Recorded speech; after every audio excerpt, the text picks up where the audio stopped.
Right, we are streaming, I guess. Hey, it's United in Green. Mike, Will, and Tyson. Tyler, the creator, is still not with us. He's got family commitments, he's got little kids. So we'll just get right to it. Tyson, how you doing, man? I'm doing good. It's a gross, wet, rainy night, but I'm here with you guys, so that's great. All right, awesome, man. And our returning champion, Will, how you doing, man? Good and you. And we know what the rain means. It means the Vermont Green is coming because we can't have green games without rain. Yeah, no shit, right? No shit.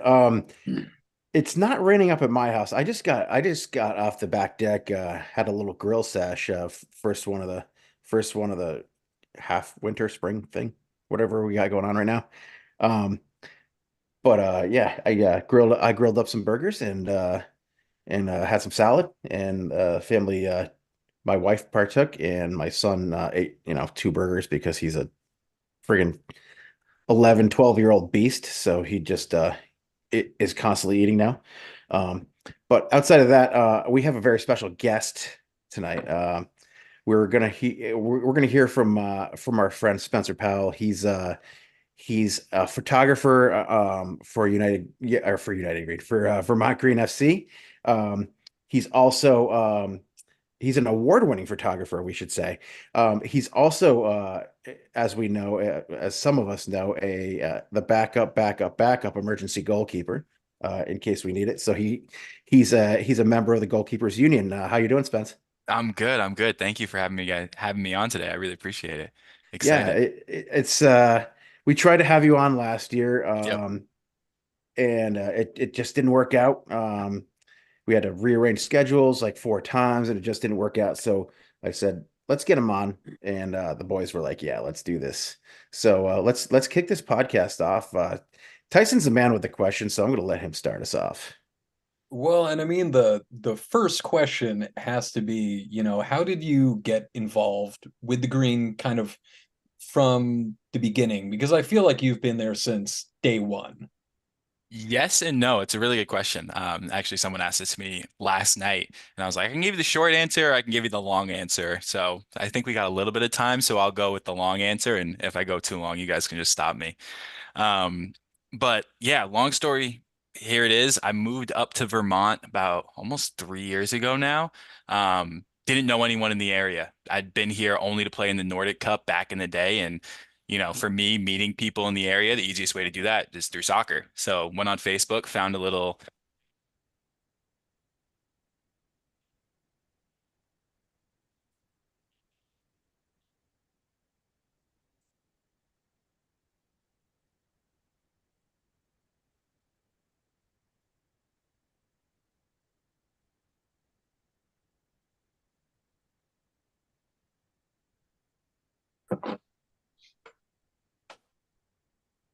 Spence, I think ooh, we might Oh, have lost your audio. wait, how is that?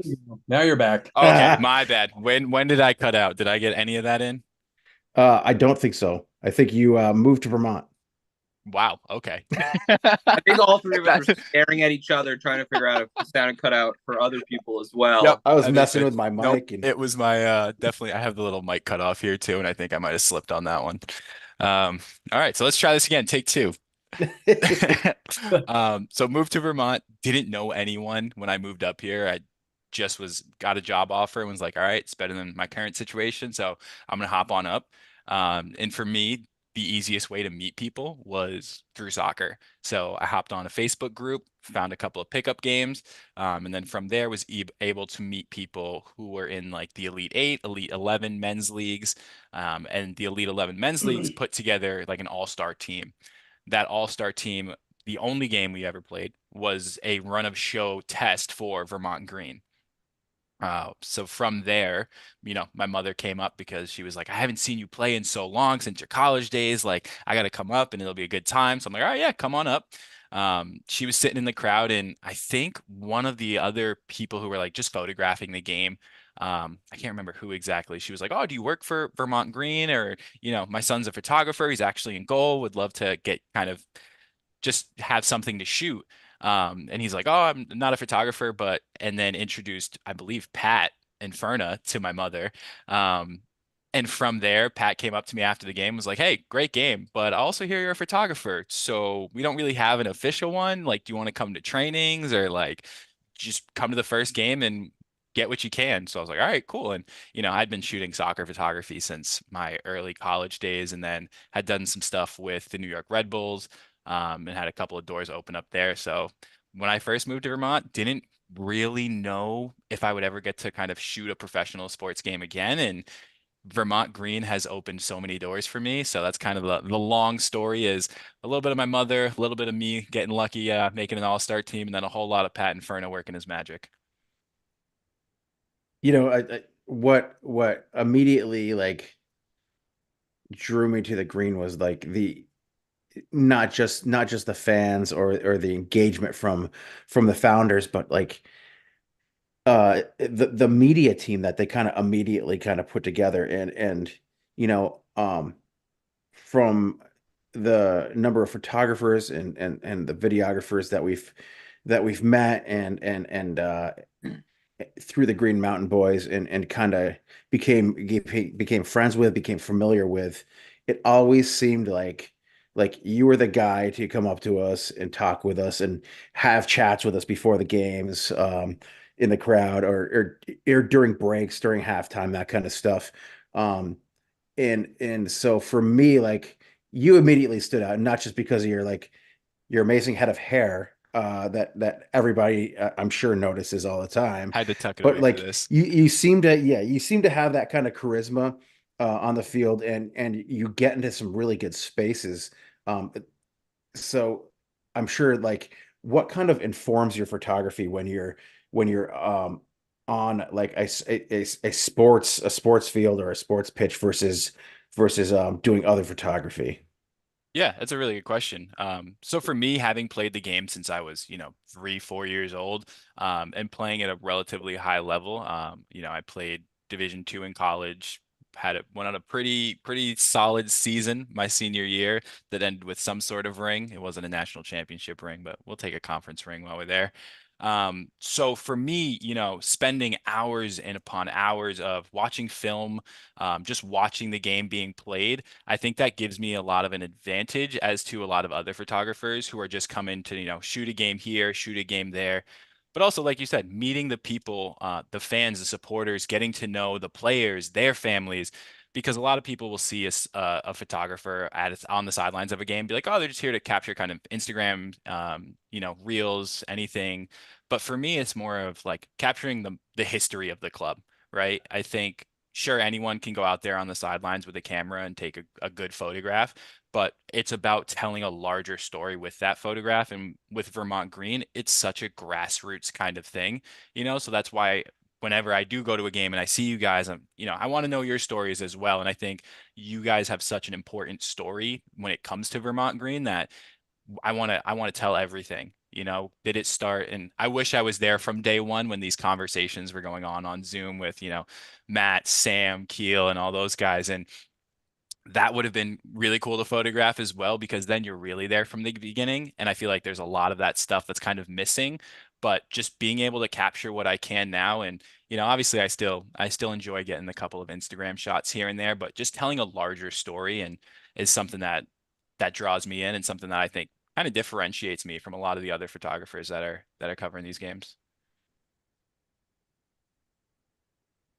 Really? Sorry. So, obviously you're, now an award winner. So why don't you walk us through what that competition with Club 11 was and what that means for you? Yeah, I mean, I do owe a lot of thanks to you guys. Without the support of the Green Mountain Faithful, I would definitely not have won that award.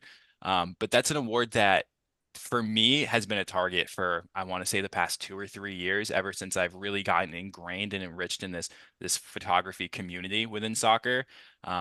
So it was a big deal. And again, without you guys and lighting those smoke bombs on that last game, it was something that when I took the photograph, I never posted it anywhere. I sent it to the guys. I was like, hey, like this is a cool one, but like not crazy about it. And even in submitting the photo for awards. I was torn between that one and then I have a different one where there's a super young fan and he's the only one standing up and he's got his Vermont green scarf and he's screaming and I was like, oh, okay, this is kind of cool. And I was kind of leaning more towards that because to me that was the fandom of Vermont Green, right? Is it's for everybody. It's not just the young kids. It's not just the adults. Like it's a total collective of people who come from all different walks of life.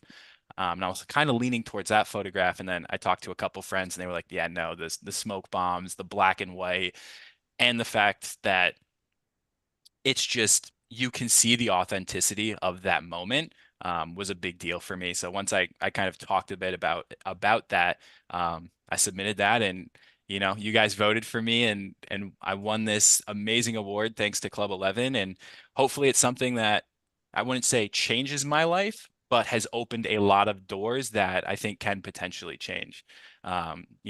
Photography is not my full-time job. I don't think that's a surprise to anyone. It's a tough industry to make it in, especially being in such a niche of sports photography. But if there ever comes a time where I can make it my full-time job, then I will be the one to jump right on it. And I think this award was kind of that first step in that direction. Yeah, Now, and when oh, go ahead, Tyson. Sorry, I didn't well, mean to. no, that's fine. I was just going to say that, it feels, like when you're saying about how it's like such a illustration of like community and such an of the moment thing. I think that like especially amongst us, amongst like the Green Mountain Boys, that's like such a pivotal part of what we're trying to do out in the stands, like get people together, get people to chant, get people to sing.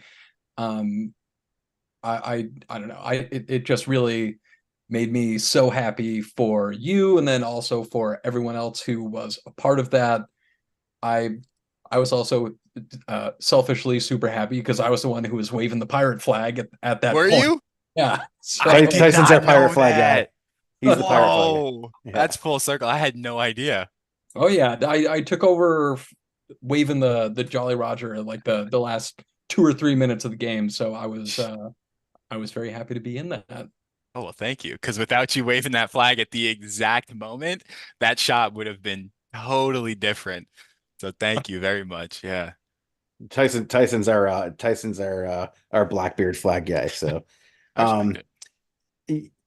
I think that like and it's not just that photo, but like just to touch on that photo a little bit. For anybody who closely followed the team, even though that's black and white, um, you can see specific players in that, Oh, yeah. and like Dylan Lane is like front and center, right in the middle. That his red hair, but you can see the emotion on the players, even though it's black and white, you don't really see their faces.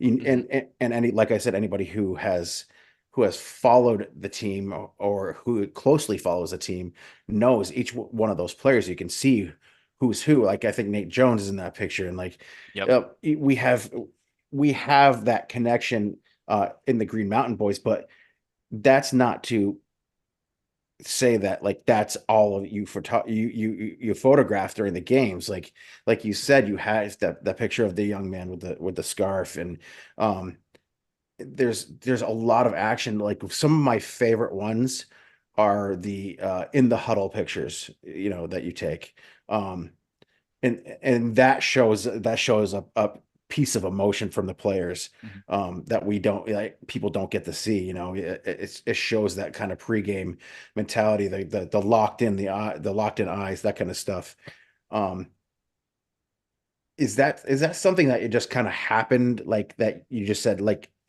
I'm going to try and get in the middle of this huddle or is that something that it was planned initially or what? So that goes back to my time shooting when I would, when I was freelancing for New York with the New York Red Bulls. There's two kinds of photographers at a lot of the professional games, right? You have your blue bib and your red bib. Red bib, they get to go anywhere. They can go on the field. I mean, it's mostly the team photographers and then a couple of guys usually or girls hired by the MLS.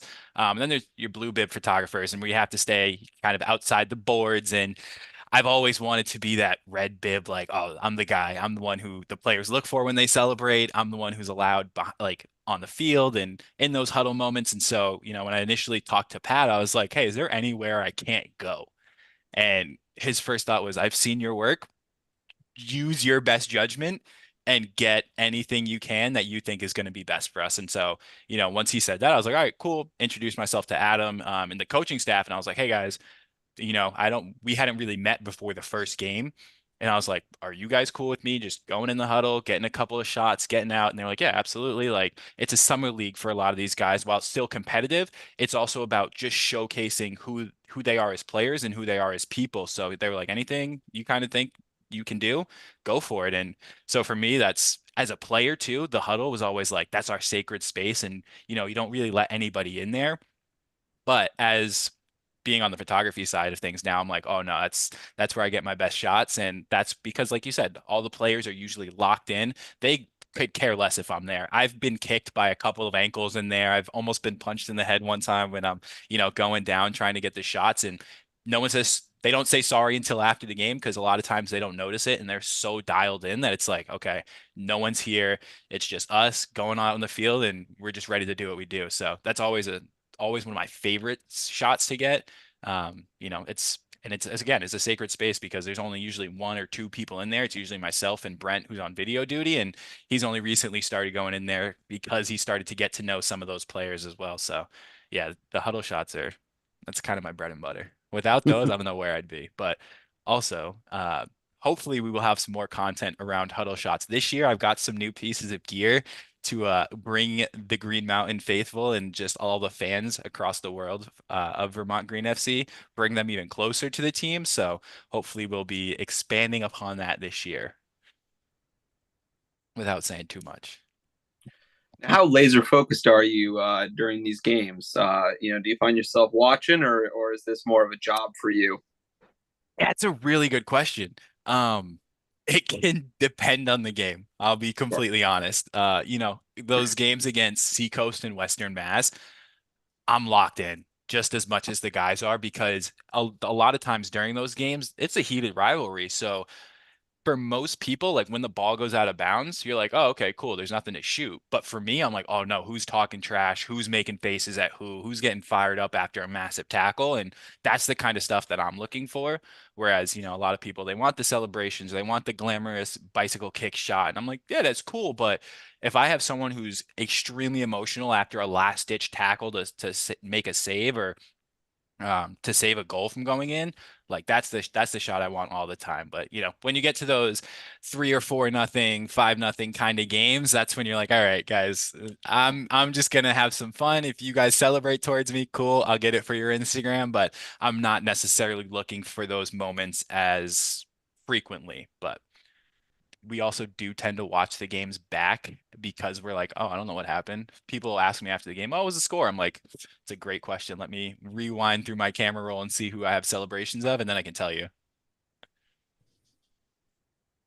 Now, when you were getting together kind of with the team initially, when you were first um, doing that, did they talk to you at all about, we want like this kind of style, this kind of shooting? Because like I feel like you can look at any of the pictures that the team puts out, like you can tell that it is all done by the same person. It is the same style of shot. It's the same like saturation of color. Like everything is very neat. It's very cohesive. Is that just something that you do on your own because you're obviously a really good professional photographer, or is this something that you kind of in working with the team you kind of figured out a style or a look that you wanted the team's pictures to have?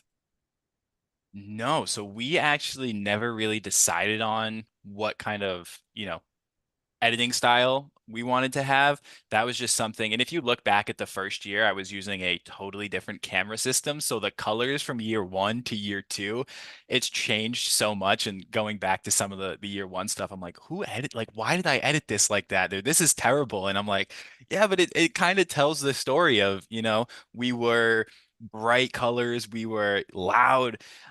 Whereas in season two, it was like, okay, we've got season one out of the way. It wasn't just kind of a fluke, and um, the colors for season two, it was a bit more serious and a bit more, oh, we're not just here to have fun, we're here to actually win. So for me, it wasn't anything that we had a conversation about. And while there are a couple of photographers that their work will get sprinkled in here and there, shout out to Josh Wallace. He's always got a photo or two in there. If I can't make a game, or even if I can, he's usually pretty quick at getting some edits to the guys. But it's pretty consistent across the board, and there was never really a conversation around it. But for me, I was like, okay, year two, once I got the upgraded gear, I was like, this is serious. We can't just be like, oh, bright, colorful, it's happy, it's Vermont. There's a smiley face on the crest, but no, we're serious and we want to win a trophy, and this is how we're going to do it. So, yeah, top to bottom, I think we just kind of leveled up our whole media game in year two.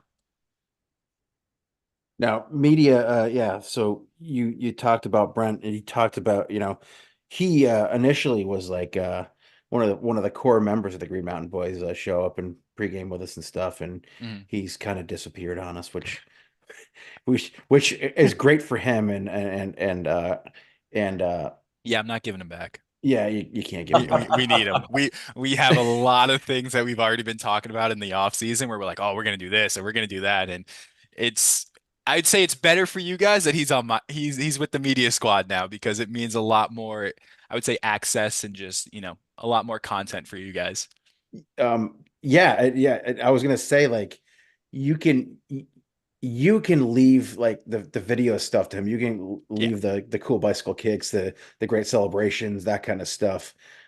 Because it seems that you guys have a really good partnership.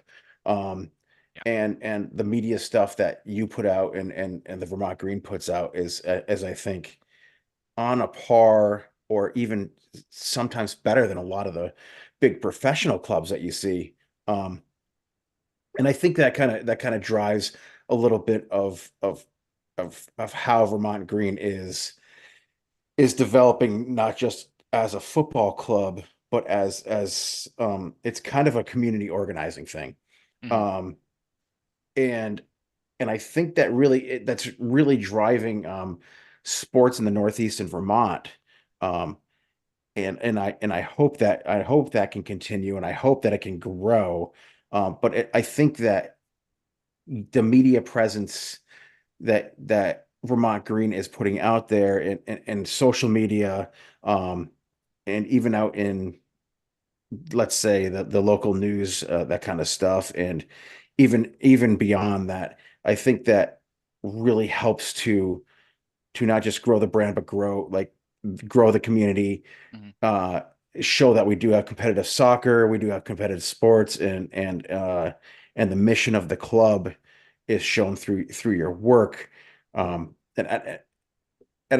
just to kind of go back to um, the emotion that you see, it got really personal for me this year with the photos that you took of, and you probably didn't even know it at the time, but me and my daughter has never been like the biggest uh fan of athletics or sports, but because her brother plays at kind of a higher level, as a young man, she's kind of got into rooting for him, Mhm. and she and I have always kind of been running mates.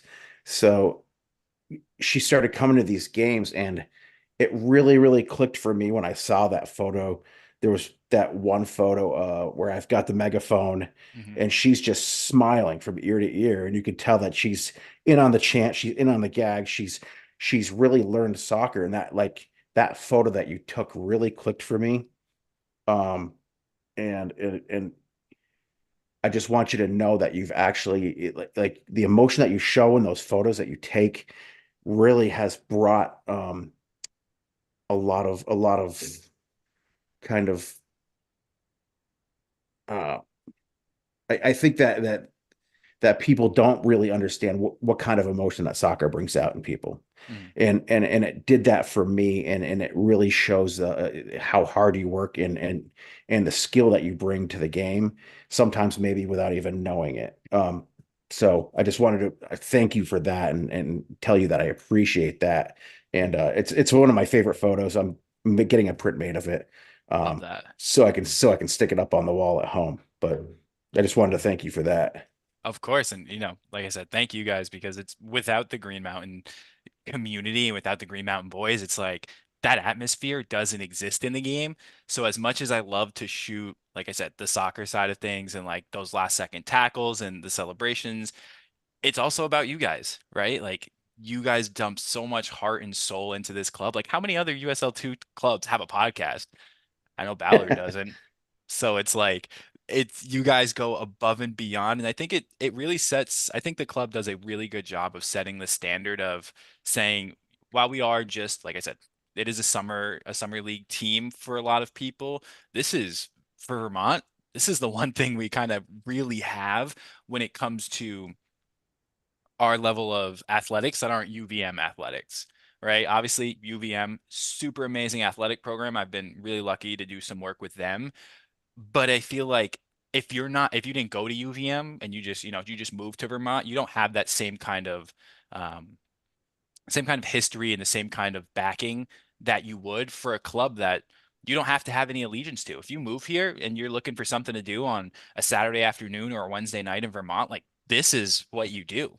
I've had friends, text me or like, yo, I saw something from Vermont Green. Do you cover them? What's the schedule look like? Can I just come crash on your couch because I want to go to a game? And I'm like, absolutely. It's so much bigger than just the soccer that's being played. It's the level of professionalism that's on display as well that makes me want to take the most amazing photos I can.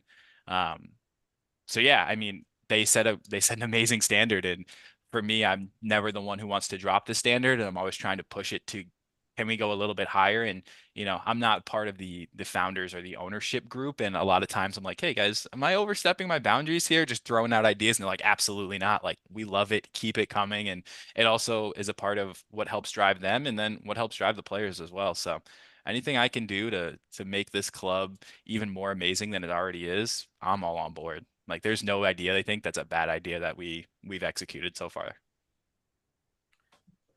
And so, what's the experience as the photographer on the road when you go on these travels, these away days? Oh, You're capturing the images for all of us to salivate over because most of the streams are crap. yeah. What's it like to go on those trips? There's one specific trip that sticks out in my mind very vividly, and it is year one. We head down to Newport News, Virginia. Sitting in my office Wednesday afternoon. I get a call from Patrick and Ferna. Hey, really last minute. We got a spot on the bus and we have an extra room, like an extra bed in the hotel room. Can you get the next couple of days off from work?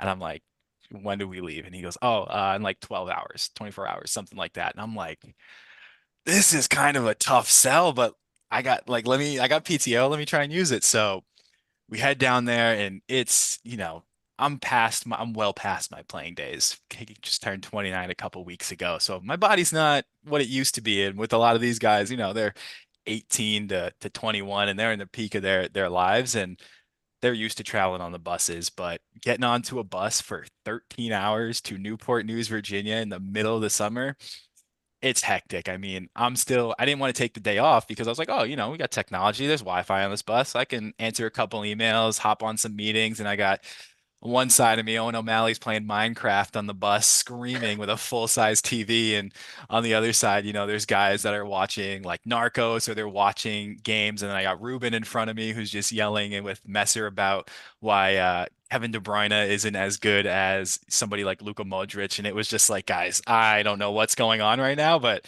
I'm trying to work and capture all of these things. So it's away days are a whirlwind. I love every second of it as much as it sounds like I'm complaining. It's one of the most amazing things. And like I said, having played soccer for so many years in my life and having been a player doing those away trips, I definitely missed it. Like sleeping on the bus it's a weird feeling because it's so uncomfortable. But like for me, there was a sense of like, oh no, I remember this. It's kind of comforting and it's like I'm kind of went back home, went back to my roots. So yeah, hopefully we will never have to do that again and we can just host everything because we'll be the best team in the world. But yeah, the away days, they can take a toll on you, especially if you like think you forgot something or if you think you missed the bus, it's like, oh my God, who am I gonna call? We can't get this whole bus to turn around. So yeah, they can be stressful, but they're always worth it.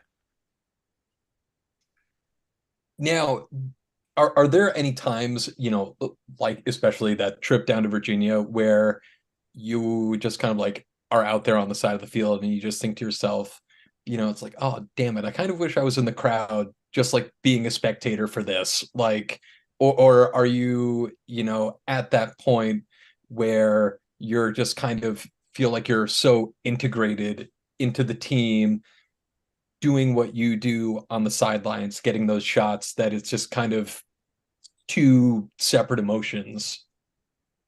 It's a little bit of both. I will be completely honest. There are times where, I see you guys chanting and yelling and banging the drums, and I'm like, oh, that looks like so much fun.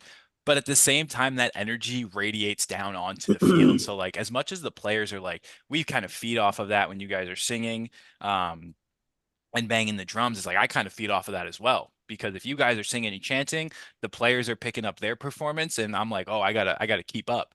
Um, but there are times where I'm like, I wish I could just relax. I wish I could just relax, watch a quick game of soccer and enjoy it because, I would say a good 8 to 9 times out of 10, if I'm at a soccer game, professional, semi-professional, collegiate, chances are I'm shooting in some capacity. Like I can't tell you genuinely actually I can tell you the last game I went to was a Montreal Impact CF Montreal game, and it was because It's it was still my the first time impact. there. Yeah, right. Like it's always going to be the Impact for me, as much as they want to try and change their name. But yeah, and I went to that game and I was like, oh, I'm thinking about all the shots because it was a brand new stadium for me. And I'm like, oh, I'd love to shoot from that corner, or oh, I'd love to shoot from this position, and the crowd looks crazy. And I'm like, oh, I wonder if I'll ever get that chance. And then I want to say like 4 months later, I'm shooting the Canadian women's national team at that exact stadium, trying out all these angles. So like even when I'm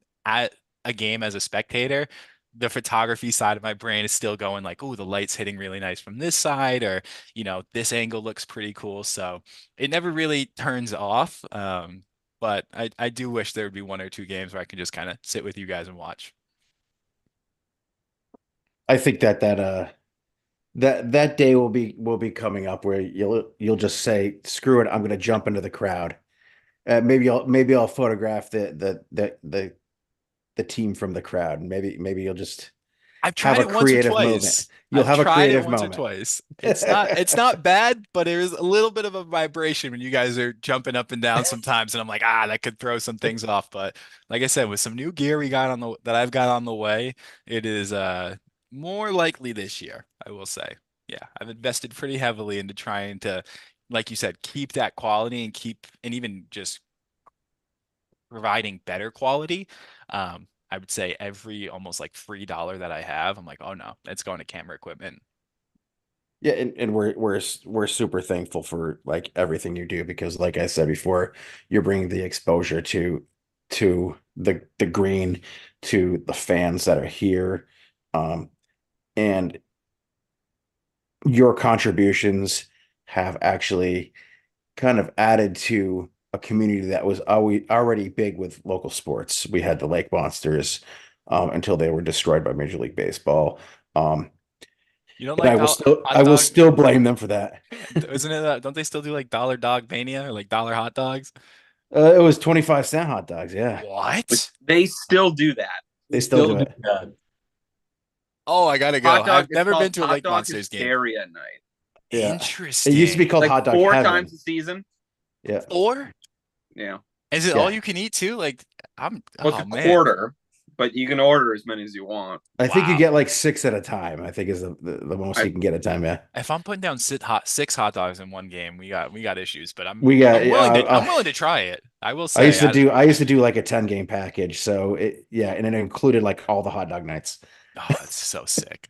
We got to get something like that. Just find a food truck who's willing to lose every dollar that they've ever made to provide 25-cent hot dogs. Just 25-cent hot dogs at Yeah, Vermont Green Nights. exactly. We don't need a license or anything, right? that'll Right, yeah. that'll offset the alcohol cost, so that'd do us all a favor. So Very true. Exactly, Very exactly. true.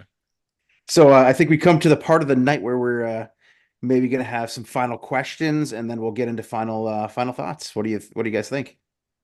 Sure. I mean, I guess I'd say to you, I mean, Spencer, as an insider, I think we can call you that. What are you most excited for in this upcoming season? Man, that is a tough one. Um, there are some ballers. There are definitely, like, I know we say this every single year, and I think the track record can kind of prove that I'm pretty right. But I think this next group has a quality of players and an intensity about them that I don't know that we've ever really seen before. Like we've had some really, really talented people come through this club in such a short period of time, and I think that that's going to continue. Um, I also think that from a personal perspective, for me, I'm excited about content. Like I said, I've invested so many of my dollars into this that it's like there's this woman who's a photographer for Major League Baseball, actually, funny enough. Um, and she does this kind of series where she straps a GoPro to her camera and records while she's shooting some photos. So for me, I was like, oh, this would be kind of fun because, like you said, you get the still images from the huddle, and every now and then you'll get, something from Brent in there, but hopefully I'll be able to get a bit more in there with the GoPro and even just, we got some wireless microphones to maybe mic up some guys, so you'll get to know a bit more about their personalities. And yeah, it's content game was we were at, I want to say what I thought was 100, but I think we're about to hit level 2. So it's going to be a big, big undertaking that I'm really excited for this year. I'm already super excited about Reed Fisher. I've been He's a I dog, dude, I did it. Yeah, so dog. uh we started a supplementary podcast as a little talking tactics with Coach Dan, Mhm. and Dan's our drum guy. Of course. And we Dan and I have been talking, and like this kid is outrageously fast. Mhm. He's great on the ball. He's got a peak that I don't think that he knows he can hit yet. So I'm really excited about that, and I don't get really excited about defenders that often. So, but you're right when you say that we got some ballers coming, and I'm sure Zach is coming back too. So which is wonderful. Um, Yeah, and my boy Musa. I mean, I'm Musa, always I'm always excited to see Mm. Musa. That's Oh my yeah. guy. And I think on the we road labeled him the trips, straw that stirs the drink last year. Um, he's the I try to sweetest I try kid. to tell him that at the end of the season, he had no idea what I was saying, what I was talking about, which is great. Oh, Um, but he's an amazing guy, and even like I said, just to be around the guys, it's an honor and a privilege that I take very dearly. So anytime I see someone is coming back, I'm excited. I love it. Also, though, when you see the guys that are getting drafted and stuff, for me, it's like, oh, it's like you see I won't say best friend, but like you see a good friend go pro, and I'm like, all right, cool. When are you coming to New England? Where's your closest home game? Can I go shoot it?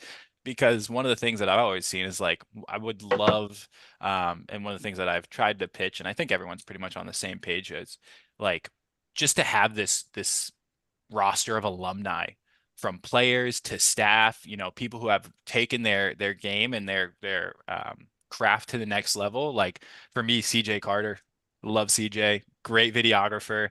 Being able to work with him in year one was unbelievable. And then seeing him now with the Revs, I'm like, dude, I want to do that. Like, this is so sick. So seeing just the people that come through this club and the people that touch this club it's a special thing.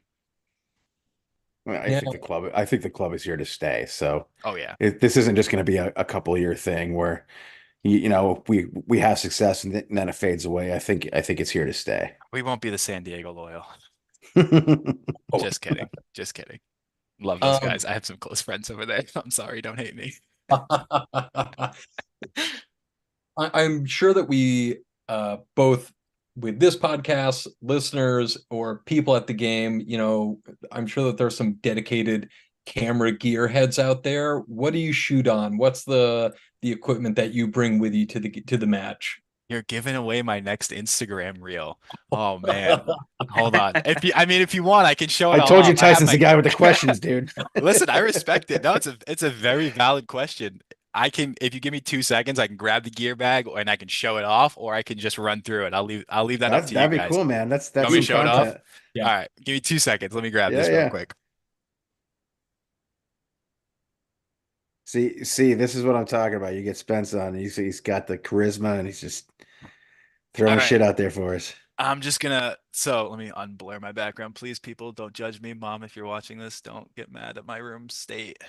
Oh, I love a hard case. Is that a Pelican? So I'm broke. It is not a Pelican. This is the Apache. It's from oh my gosh. What is that hardware store?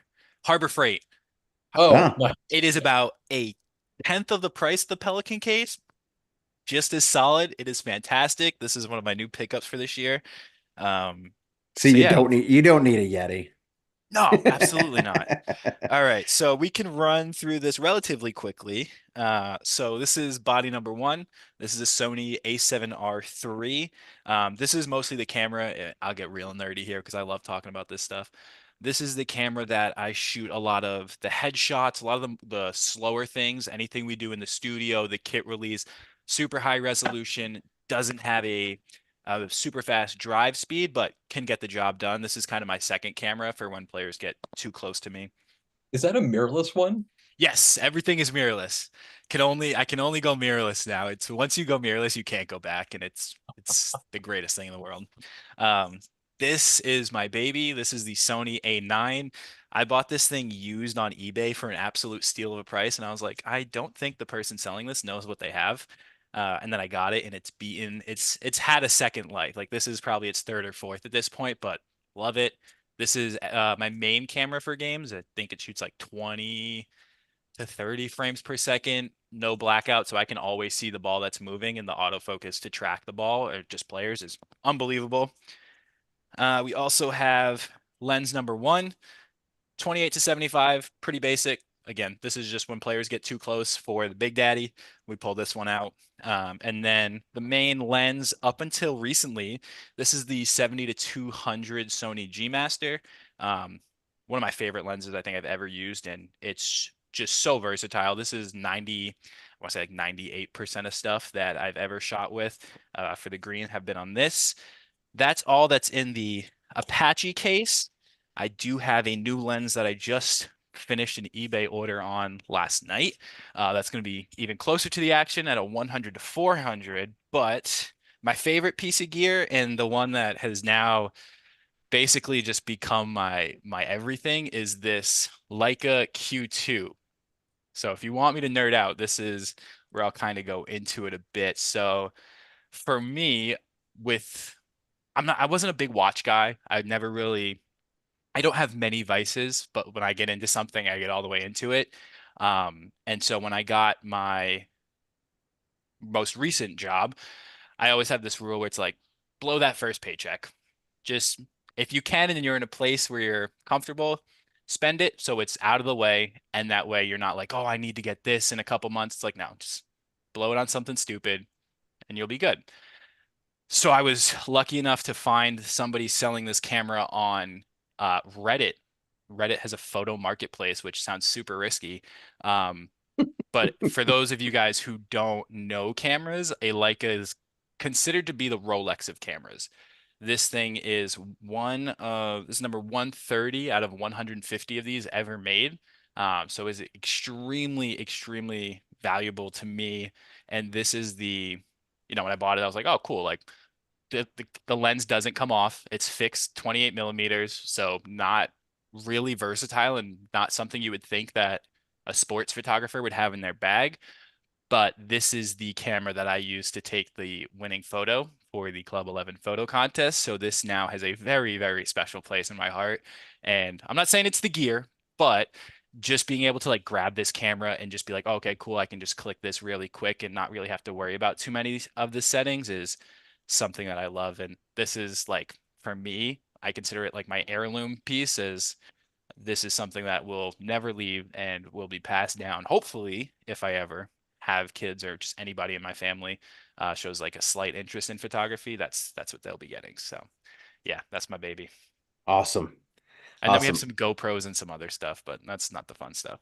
Dude, we just got some inside access on Spence's kit bag, This is pretty great, man.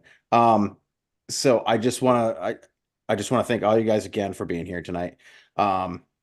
This is the kind of wrap up time. Any final thoughts for either of you guys? No, Will's good. He's got a cat behind him. I It's was gonna attack him any second. Then for me, I'm just gonna say that I'm just gonna say that again, thank you. Love and appreciate you guys. I just got my prints yesterday that I how ordered. do they look? They look nice. The shot, I should have gotten the bigger print, so I'm gonna reorder. Don't worry about it. And no, it's cool. I'm gonna reorder the bigger one. And I've just started learning how to like do custom matting and that kind of stuff. So Ooh, I'm gonna learn how to do that. That's gonna be my next kind of hobby project. okay. And I just did my daughter's little she did her art project, her little Tottenham Oh, thing. is that what it is? Yeah, Yeah, I yeah, I yeah, was yeah. feeling real good and real No, sentimental about it until you said it was Spurs, and I was it's like, ah, Yeah, it's perfectly tough. fine. I understand. yikes! I'm an Everton fan, so Yeah, I'll Will's a let it gooner, so slide. it's in it. Oh, We have three London guys here, so no. Gotta get you guys to branch out a little bit. we won't even talk about where Tyson rolls in this, but Yeah, West Ham, we're terrible. I respect that though, it's yeah, not one you yeah. get all the time. So No, it's like being a Kansas City Royals fan. So, but I have started doing some custom matting and stuff. So, I'll get that done. And I'm gonna hang those. At least one of I got both prints. I'm gonna hang the iconic photo right up behind me too. So I'd be honored. I'd that'll be appreciate that'll it. be that'll be featured on Wicked Spursy and my other podcast and our United and Green podcast. So, Love it. um, yes, thank you very Thank you. much for Thank you putting for the those prints support. out. No, I Yeah, man. appreciate it. I was, Yeah, yeah. wasn't Always. something I was thinking about doing until I won the contest, and I had a couple of people like, "Oh, can we get prints of that?" And I was like, it's not a bad idea. So, You know, if you hadn't done it, I was gonna fucking bootleg it anyway. So. well, I appreciate it. So, what is it? What do they say? Imitation is the highest form of flattery. I There guess it that is. kind of Exactly. works. No, but I appreciate Exactly. that. Just a little housekeeping before we leave here. This is United and Green Podcast. You can find us on all your favorite podcast platforms from Spotify to Spreaker to Podbean, any of those. iHeartRadio, I think, has it on there. Google Play. We still can't get onto Apple because I'll put in well, a word. I fuck used to them. work there. I'll They're see what I can do. Seacoast fans or something. I don't understand at this Oh, point. that might Space be. Ghost, yeah. Yeah, Yeah. bad taste. But yeah, so that's where we live. We also live on youtube.com/United and Green. You can find us there if you want to join the live streams. We're also on Instagram at United and Green Podcast, and we do have a Facebook page that we don't use, but Does anyone use because Facebook still? no, I exactly my dad does. I So Same. mean, I was gonna say your the same aunt thing. does, but yeah. your aunt does. So yeah, from there, we're just gonna go ahead and say again, love and appreciate you guys. Um, until next time, you're gonna see us in a couple of weeks. And stay tuned for updates on Talking Tactics with Coach Dan.